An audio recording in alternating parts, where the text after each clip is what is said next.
Imagine, imagine you were a prince tasked to break the curse of an ancient kingdom called Amaryllis, right? And the only way to do that is by kissing the princess with a kiss of true love so that the curse gets broken.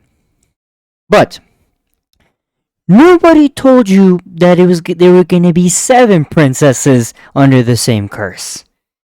Now you have to be responsible for all of them and help them find a way to save their kingdom from the sleeping curse because yeah, it didn't work. Well, that is that is the new manga that I'm going to be covering today in Manga Look called 7 Sleeping Beauties or 7 Nin no Nemuri Hime. Of course, before we jump right into chapter 1, as we always do here in the Manga Look series where we cover chapter 1 so sort of give you guys a look into it to get you guys enticed. I'm going to have to tell you guys, like, I know it's a little bit annoying because a lot of YouTubers do this, but to hit that like button to support me and subscribe as well. And on top of that, hit the notification bell so you guys can get future Manga Look videos, some gaming videos, and reaction content from your boy. So that'd be greatly appreciated. And of course, let's stop yammering and ranting and let's get right into chapter 1. Ruins of a country. Or like the outside ruins of a country. And we get to see our main protagonist, a boy with black hair, very, I guess, fantasy-like clothes, in a broadsword, fighting a dragon, of all things. Who would have thought? A goddamn dragon, right?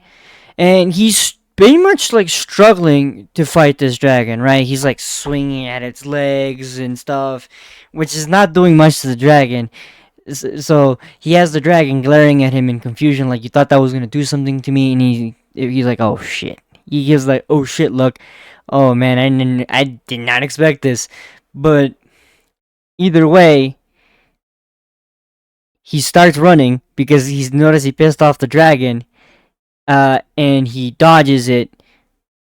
The dragon then proceeds to slip and cut itself, slip on its own blood after all the cuts that were made by the protagonist, eventually, finally succumbing to, I guess, the blood loss of the wounds given to him by the protagonist, leaving the protagonist a little bit shocked and telling himself, he's dead? He's dead. He's really dead. And then proceeding to scream in jubilation, I won! Yeah!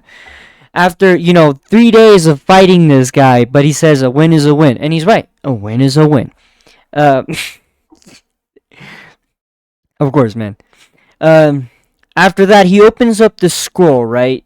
Look to see what's next on, this quest that he's going on to. And he reads, with the paragraph saying, once you slay the dragon and climb the tower, a beautiful princess is sleeping in her chamber, right? So as he proceeds to climb up the tower, he continues to read said scroll. When you lock lips, the princess will open her eyes, and the curse will break, and all the people in the land will awake. Right? And as he's going up, he's kind of questioning it. He's like, anyway, I've always been more interested in the next part over the dragon. Why a kiss? I just don't get it. Which is, I guess, fair, right? That's a very, I guess in his world, the whole romantic trope of kissing the princess is probably not as big of a trope. Either that or he's never read any of these old fairy tales where that's a pretty common trope. But yeah, he then tells himself not to hesitate, and he's doing it for the sake of the country. So he opens up the chamber to the princess's room, and then he finds something really shocking. There wasn't just one princess. There were 7. As he then proceeds to tell himself, there's a lot of them. And then he goes back to the score. He's like, what the fuck? This shit doesn't say. This shit tells me there's only. Like, he's like confused, and he's like, well, it doesn't actually say that there's only one. And then he says all 7 of them are princesses. In confusion, you know? He's like, what do I do? He doesn't know what to do, right? So he proceeds to go forward to kiss one of the princesses. This one with like very long hair, with like bangs over her eyes, pinkish, nice little earring on the ear. Of course, he feels a sense of guilt because he doesn't want to like sort of invade this woman, this lady's, person. So he apologizes to her in his head, saying, "Sorry, it's to break the curse," which already indicates that our main protagonist, is actually a very gentlemanly, good person. He's not the type of dude to take advantage of anyone or anything, which is good. So you're not gonna get any of that, despite what the synopsis is giving us, like the one I gave you at the beginning of the video. It's not that kind of story, even though you could write that kind of story with with this type of synopsis, but it ain't that. It is a harem, but it's also a romance. So yeah. He kisses the princess. She proceeds to wake up and then ask him who he is. She says, "You are?" Introducing us to her as Claire, the 3rd princess, and that her favorite food is ice cream. Interesting. That's a very unique thing that the author added. I guess he wanted to tell the readers more about the girls themselves. He then proceeds to be surprised at her beauty and then says, "Salutations, I." She throws a pillow and says, "What are you doing here? No boys are allowed here," as she gets prepared to throw a fruit bowl at him. And he says, wait. I'm not suspicious. Which is the last thing a suspicious person would say. "I'm not suspicious" is the last thing you should say. It makes you even more suspicious, because then you're acknowledging you look suspicious, which is insane to me. But as we keep moving, right? Claire proceeds to try to wake up her sister, saying, "Wake up, everyone. There's a suspicious person here." Then realizing that they're not waking up, so she asks, "Wait, why won't they wake up?" Our boy then introduces himself. We finally get his name. He says, "Princess, I beseech you, I am Prince of the Kingdom of Ludovechia, by the name of Alec. I came here to save you all." She then looks at him and says, "To save us?" He then proceeds to say, "You have been sleeping for more than 30 years due to the curse of the witch." The princess is confuzzled. She's like, "What? What do you mean?" He says, "I slew the dragon protecting the curse, and now once I awake the princess from her slumber, the curse will break, and the rest of the country's people will awake too." He then says, "My," with a nice face of surprise. She does this, right? He says, he then proceeds to continue. He says, "You don't have to worry. In just a bit, the people of the castle will soon wake up." He gets completely ignored by her, and she runs down the little stairs that he took to get to the tower, and goes down to see everyone. He then goes after her and saying, wait, princess, where are you?" Implying where she's going. He runs after her, basically tired because he fought a dragon for 3 days. Into the throne room where her family is, and the king and the queen are still asleep. So that pretty much shows us that the curse has yet to be broken, despite the kiss to said princess. He then says, "Father, mother." He after running after, he says, "It may take a while," while panting. But the rest assured, she says, How wonderful!" Which just took me off by guard, because like she's basically happy that her parents are asleep and like not waking up, and he says, "What?" She then proceeds to freak out and say, "This is like a fairy tale. My teacher and the guards are sleeping in their clothes. Something like this. For something this exciting to happen while I was asleep." And he's like, hey, this should you be doing this? Should you be doing this?" So she realizes that she's being a little presumptuous, and she says, "My apologies. I was distracted for a bit. This is certainly a terrible thing to happen." I'm glad she had to say that because she seemed pretty elevated, and in his thoughts, he's like, "Well, you sure looked excited. You look like you were having a lot of fun." you know. He then proceeds to ask her if the other people in the room were princesses. She says yes. That the 7 are sisters, and he says, "Wait, 7 sisters?" So he then proceeds to say, "So that means to break the curse, I would have to wake up all 7 sisters." So because he realized that it didn't work when kissing the first princess, everyone was still asleep. He then thinks, "Oh wait, maybe I have to break the curse for all 7 of them." She then says, "My, is that so?" She has no idea what he did, right? She then says, "Well, then let us return back to the others," and proceeds to ask, "By the way, Alex-san, why did you wake me up first?" And he's like, "That's because he probably chose her because she was the first one that he saw, and he probably was enamored by her beauty, because they're all beauties." She then proceeds to ask, "How did you do it? Break the witch's curse. You must have a vast amount of magic power. What magic did you use?" He then freaks out and then says, wait, hold up. This magic can't be seen by anybody else, so I will wake everybody up. So please wait here." He's trying to hide the fact that he has to wake them up through a kiss, because again, for him, it's very, how does this, very guilt. It makes him feel guilty, and it's also very embarrassing, right? He's worried about her finding out and being sort of disgusted with him, because again, he doesn't want to give her the wrong impression. He's trying to help their country. He doesn't. He knows that it's a bit. How do I say this? It's a bit uncomfortable to say, "Oh yeah, I had to kiss you to wake you up." Because in real life, if you try to do that to someone, you'd be behind bars in like an instant. They'd be like, "Oh, arrest this guy. He's a freak. He should be locked the hell up," right? So he realized that there's 6 more, and he has this, and he tells himself, if I do it real fast, he can get through all of them without being found out, because they wake up pretty quickly. So then he says, here he goes. He then proceeds to kiss all 6 of those princesses in rapid succession to make sure to like get this over with. And I know what some of you are thinking. It should have been me, not him. It's not fair. It should have been me. You know that meme. Yeah. It's an enviable position, bro. To be in.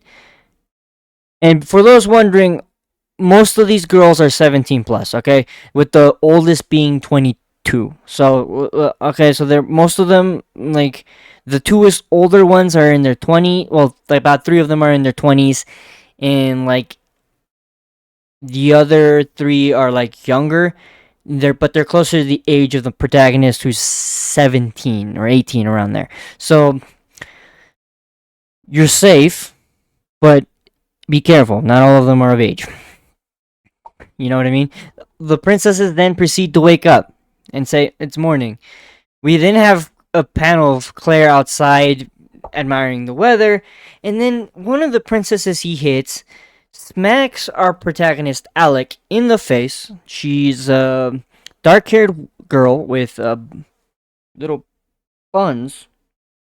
I guess Chinese buns, Chun-Li buns, I don't know how to call them. I don't know the name of the hairstyle, with nice little rolls here, or locks.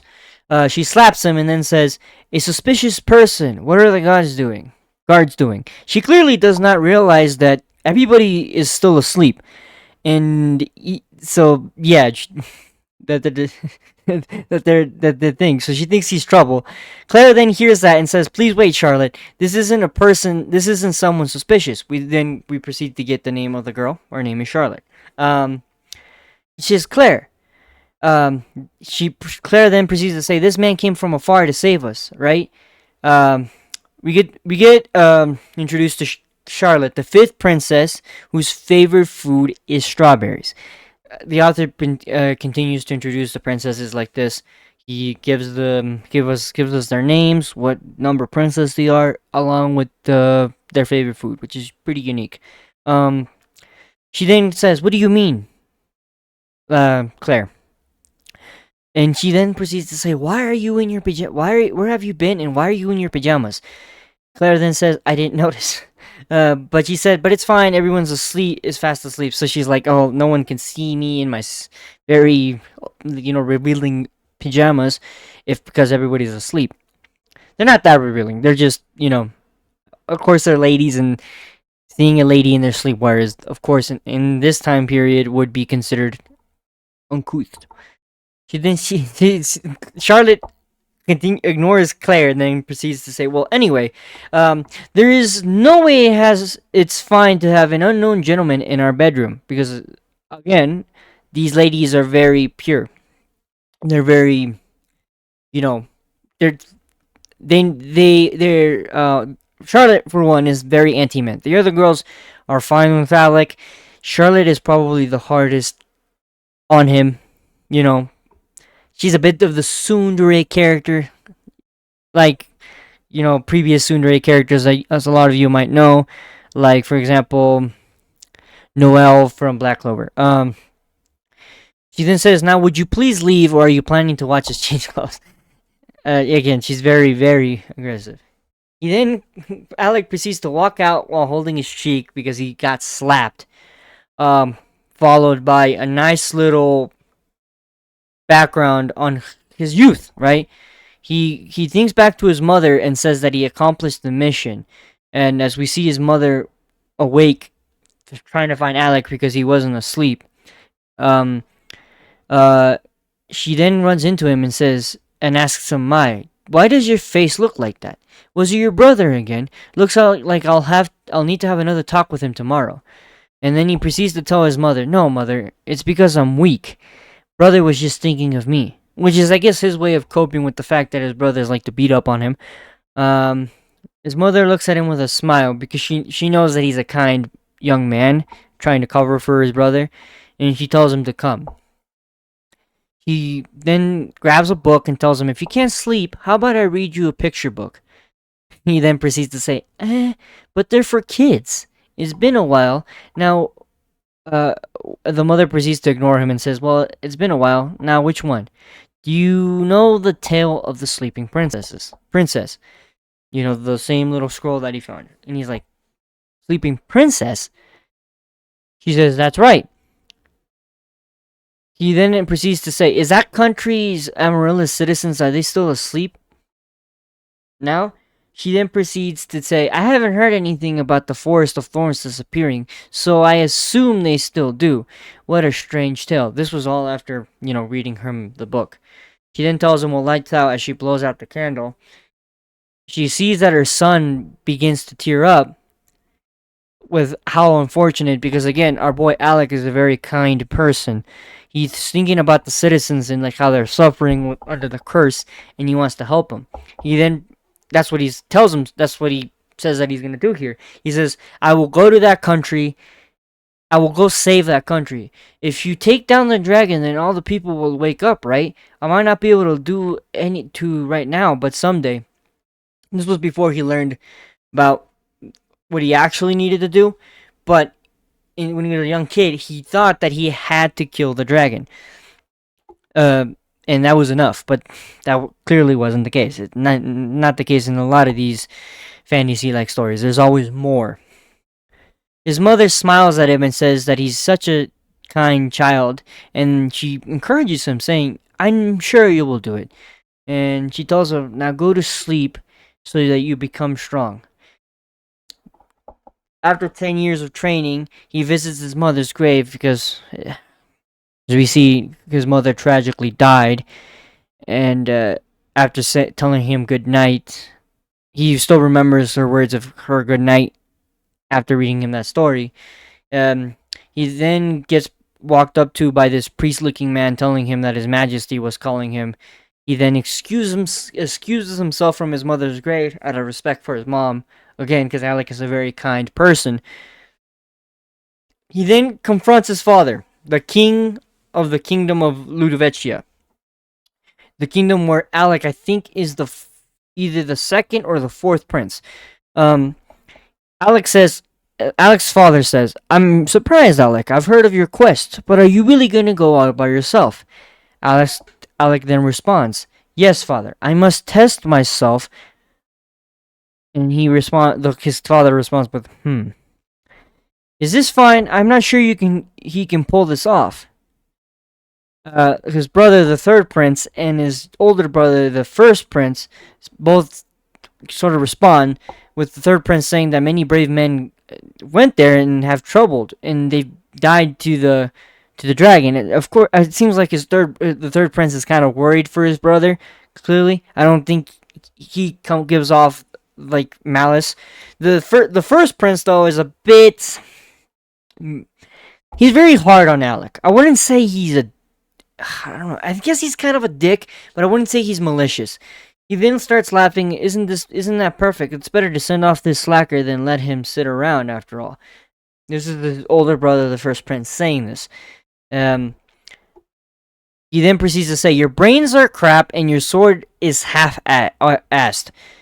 You should show us your worth." And he responds with a "Yes, brother." I guess he's used to like these backhanded compliments from the first prince. I say that he's a dick. Of course, the first prince is a dick, but I don't think he's malicious. I don't. I really don't.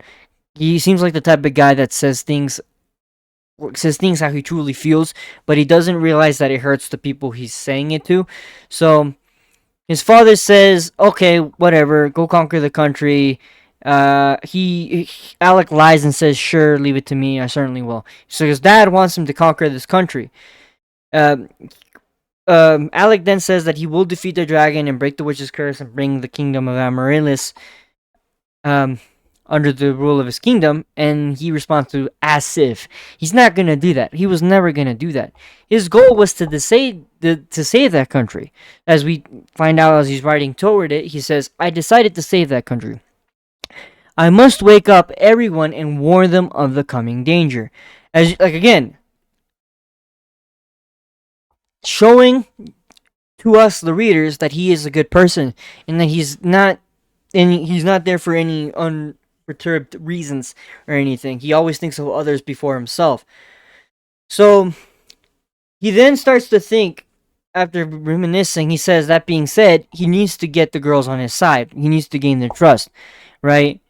As he's looking around, he realizes no one is awake, but he checks if they're alive, and he realizes they are. They're just sleeping, right? And so this frustrates him to no end, because he's like, what is he missing? He's looking over the scroll again, trying to see like what he has to do to fully break the curse, because clearly kissing the princesses was not gonna do it. Then one of the princesses appears before him, asking him what he's thinking about, and we find out that this is the second princess, Kiara. She freaks him out. He jumps and says, "Since when have you been here?" And she says, she laughs it off, saying that she's always the first one to finish changing. He's a little bit uncomfortable around her because of how close she is. Like she's like literally touching his arm, and she then looks at him and says, "Wait a second." She grabs an ointment bottle, like a little bottle. She rubs her finger, and then she proceeds to grab his by the chin and rub something on his upper lip, right here. He freaks out, thinking that like, what is he doing? She laughs it off, saying that she just gave him medicine for his wounds, and that because he had a cut next to his lip. Of course, this came from the dragon he was fighting, because he was fighting a dragon. She then proceeds to ask to tell him to tell her if he had any other wounds, right? And that she'll take care of them for him. And then he says, "Alone," and she ignores him after saying that, "Oh, they're coming out." And so then we get the panel of all, the princesses, basically all saying, "Oh, we're here," with Chiara saying, "We didn't wait long, right, Prince Good?" They realize that he is a prince. So, uh, Claire takes initiative and she basically introduces him to everybody. She says he is Alec, the prince of the kingdom of Ludovicea. With Alec thinking he has to get them to trust him, as our girl Charlotte is staring daggers into him, he says, "Pleased to meet you." Um, Claire then introduces himself to him because I don't think he knew their names. She says, "My name is Claire," and from the right is Flora. Flora is the very mature looking one. She has a little choker, very pretty. Mia, the one with the teddy bear. Elisa, twin tails. Euchre, the one with the Eastern clothing and the black hair, not in the buns. Charlotte, the tsundere bun girl, and Kiara, the girl that's very likes teasing him and rubbed the lotion on his face, the ointment. Sorry, not lotion. Then of course we have one of the younger sisters, Elisa, say that she's hungry. With Euchre saying this isn't the time for that. She proceeds to say, "Well, I'm hungry." Then our boy Alec gives her the bad news, like, "Well, the cook is sleeping too, so I don't think there'll be food right now." With I believe Flora, no, yeah, Flora, basically saying, "What do you mean? Wasn't everyone supposed to wake up from their sleep?" With a very despondent and kind of soul leaving Alyssa next to them. And he then thinks out loud that was supposed to happen. He says they were supposed to wake up. He then tells them it seems that there is something lacking. I did exactly as the tale said. The thorns have yet to disappear. And she says, "My." And he says, "Because of that, it might take some time, but I definitely will find a way. If you please wait a bit." And then Claire basically touches him on the shoulder and says, "You did wake us up after all, so if it's fine with you, won't you let us help search for the method?" And everybody agrees and says, "Yeah." They say it'll be quicker and thing. And so our boy says, "I understand. Thanks for the help." So then they proceed to. Our boy proceeds to open up the scroll again. Euchre seems interested and asks him what's in it. He gets freaked. He says that it's a script retelling. He tells her it's a script telling the stories and traditions of their country. And then she asks if she can have a look. He says, "Sure." And then he freaks out because then he remembers that the line of kissing them to wake them up is there. And he's like, "Yeah, I can't show them that. They'll hate me if they find out that." So she says, "I don't mind if it's dirty." Because he comes up with the excuse that it has blood on it and doesn't want to give it to her, because of that. The other girls then proceed to say that before they start that they need to get their lives back, like tell who's gonna do the laundry, who's gonna clean their clothes and stuff, all that stuff. Boring, boring few panels, right? So then Claire tells him for the time being, let's head to the castle, right? I'll show you around. And he says, "Yes, please." So Elsa says, "No more. I'm already at my limit." She wants to eat. And so they head to the kitchen. They find food. Um, and they're asking if it's edible. So he says it doesn't smell off after finding an almond. And Elisa just straight up, like the glutton she is, eats it. And then he asks her if he's okay because this is 30 years old. The food here is 30 years old. And for some reason, after Alyssa's reaction of saying "yum," everybody realized that it's edible. Uh, um, there's a nice little cute moment where our boy cleans off cleans off food off of Lisa's cheek, and she eats it off his finger. In a very kind of suggestive way, but of course, I don't think Alyssa's thinking of that because she's very ditzy. She's very free. She doesn't think about that sort of thing. She says, "Yep, it's so delicious," and so Alyssa gets called. He gets confused and thinks like, what is she thinking? He then finds Euchre inside the oven with her butt sticking out. He thinks Euchre is mad at him for staring, and she gets confused and asks, "What do you mean?" Euchre then says that it's really interesting how the food it was asleep in a sense, along with the country's people, and that it didn't go bad. So essentially, this curse affects more than the people. It affects everything, even non-objects, from like I guess aging or other things. So they were basically frozen in time because of this curse.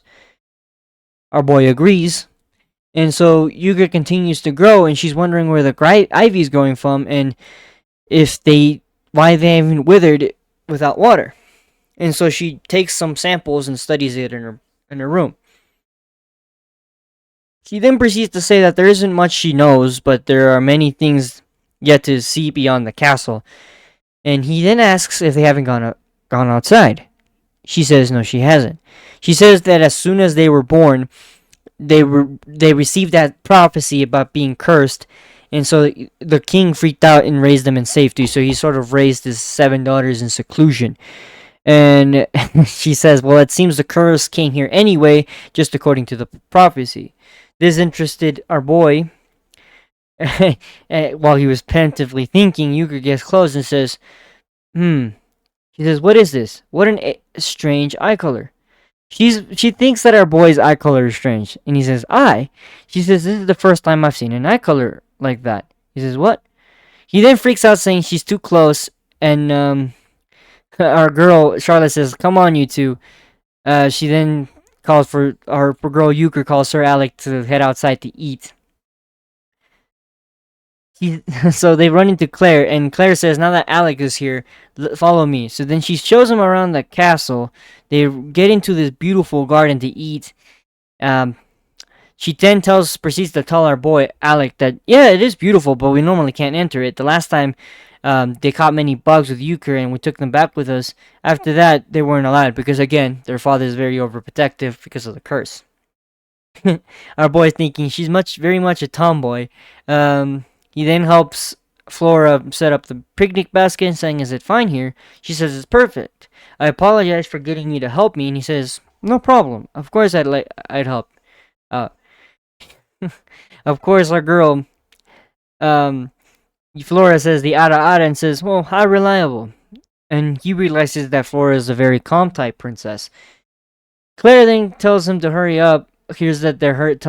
Hears Claire yell, "Hurry up, hurry up! Is it done yet?" He looks behind him and he sees all the girls stripping into their again underwear to go for a swim for the first time. I'm guessing again these girls were very secluded and repressed and want to independent, so they took this opportunity to for the king to be asleep to sort of make themselves independent and learn about the world. Charlotte, of course, tells our boy, "Hey, don't try anything," and of course, our boy's not gonna do anything. Elisa starts splashing water at Charlotte, and she says, "What are you doing? Stop that! Jeez." Our girl Euchre says that everyone is childish as she ties her hair up and puts on a snorkel, pretty much showing that she's childish. But she says that she's just using it to dive, to test the goggles to see if they work. We then have Mia. Despite how young Mia is, Mia's 20 years old. The girl with the teddy bear. He then proceeds to ask her if she's not gonna swim. Mia, being the fourth princess, her favorite food is salted nuts. Mia talks in the third person, and she says that she hates getting wet. She then proceeds to show a mad face at her sister swimming in a lake with who knows what it's in it. Everyone's a hero. Mia won't do something so dangerous. Mia's an adult. She is. She's 20, so when she says that, it's true. He then tells Mia that there's a butterfly in their head. Mia freaks out, and Mia hates bugs, clearly. She asks him to get it off. Alec, of course, obliges and gently takes off the butterfly and tells her it's gone after blowing it away. Of course, Mia then freaks out and hugs Alec. Mia then freaks out that she hugged Alec and then ran away. We then have Flora sleeping, the first princess, on top of the picnic blanket in a very, very suggestive pose. Flora is, I believe, 22. Alex says, "What are you doing?" She says, "What do you mean? I was taking a nap. Sunlight here is nice." And he says, "You'll catch a cold." She then says, "Oh dear, I'm fine. Why don't you give it a try, Alex-sama? You must be tired after your long battle." Well, he then says, "Well, just for a bit." And he says, oh my, there's stone. It's probably terribly hard." So she grabs his head and puts his head on her lap. Again, it, you know, insert Yu-Gi-Oh meme here. It should have been me, not him! It's not fair! Insert the goddamn Yu-Gi-Oh meme. He then says, "You should be able to rest like this." He's freaking out. He's like, "What's happening?" He's very nervous and says, "Thank you for your consideration, but I must lie on the ground." And she says, "Oh my, is that so?" He then turns around. He sees her underboob because the wind blows her nice little top. And he freaks out. And she says, our Flora says, I apologize. This strong wind came out of nowhere." And she tells him that she'll put on something more concealing. And he sits there petrified that he saw that. He can't handle all this. These girls are testing this boy's, mental fortitude left and right. He says, "What a hectic day it was." And then he proceeds to say that it's very peaceful. Claire then finds Alec. She's all wet. Alec turns around and sees that she's wearing very revealing sort of undergarment, and he sees her and freaks out and takes off his jacket, wraps it around her, and tells her, "You must be cold like that." And Claire says, "Thank you very much." So they both sit at the top of the hill, and Claire says, "But I still can't believe it that we've been sleeping for 30 years.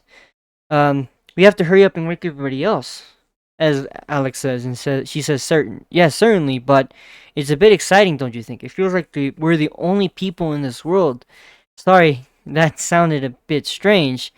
No, and he says, "No, I understand what you're saying." He then proceeds to say, "Alex-sama, there's a lot I want to ask you. Why did you come here? Wasn't the dragon scary?" And then he told her it didn't matter if the dragon was scary or not, as he thinks I was terrified. "It was my dream for a long time to save this country. I was so glad when you opened your eyes earlier. I believe that was the reason I was born into this world, so I will definitely break the remaining curse." This makes our girl Claire blush and protect them from the invasion. He thinks in his head, and even though it's scary because he knows that he can't handle his family's army. She then says, Alex-sama, his jacket gets blown away, and Claire falls along with the skull. He then catches Claire and asks if she's okay. The skull falls in the water and asks if she can swim. She thanks him very much, and he tells her, "Let's go back to land." But Claire, all embarrassed, in a very cute moment, asks him if they can stay like this for a bit longer. The other girls ask where Claire is, and they say they think Alec is a cool guy, right? Claire is just sitting there near Alec as the girls catch them in the moment.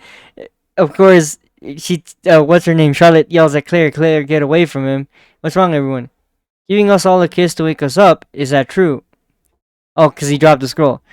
I had no choice. Did you do it? I did. So that's why you hid the scroll earlier. I thought it was weird.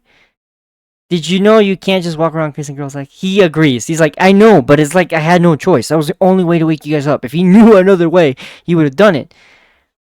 To think you were such a person that Flora looks at him like he's trash. It hurt. And then Mia calls him a brute. He's like, he's not this type of dude. He's not a horrible person. He then gets on his knees and he says he didn't mean to trick them.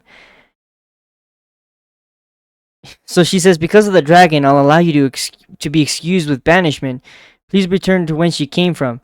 We'll do something about the cures by ourselves." And she asks Claire. Claire is crying. For Claire to cry, she must be quite shocked. She says, "Wait up," as Claire runs away. And he says he feels bad because he said he went and hurt them. His heart was too weak. Even if he knew they'd hate it, I should have told them the truth. For things to turn out this way, it's my fault. He feels horrible. Of course, our boy Alec didn't do what he did to lie to these girls or to hurt them or take advantage of them. That was never his intention. In fact, he was lamenting having to do it to begin with. But he says that he has to let them know that their country will be attacked soon. But then he knows that they won't believe him because they hate him because of the whole. As stupid as it is, the whole "oh, you kissed us to wake us up," even though he saved their lives, it's understandable why they're mad. He says there's only one way I could do it now, and he has to make up with them. And he says, without the princess's trust, I won't be able to break the curse and save his country. But where does he start now? He then says, what a mess. This is much harder than slaying a dragon. And that's how chapter 1 ends. Yeah, chapter 2 sort of fixes things with him and Claire, and things get better, and he starts to, that pathway to, within the first arc to then make up with all of them. That's like the first arc, him making up with all the princesses after this whole all shit blows up. But yeah, this for anybody wondering, this is called Seven Sleeping Beauties. There are over 70 chapters out currently. I don't think it's over yet. I think it's still ongoing. It's a really good series.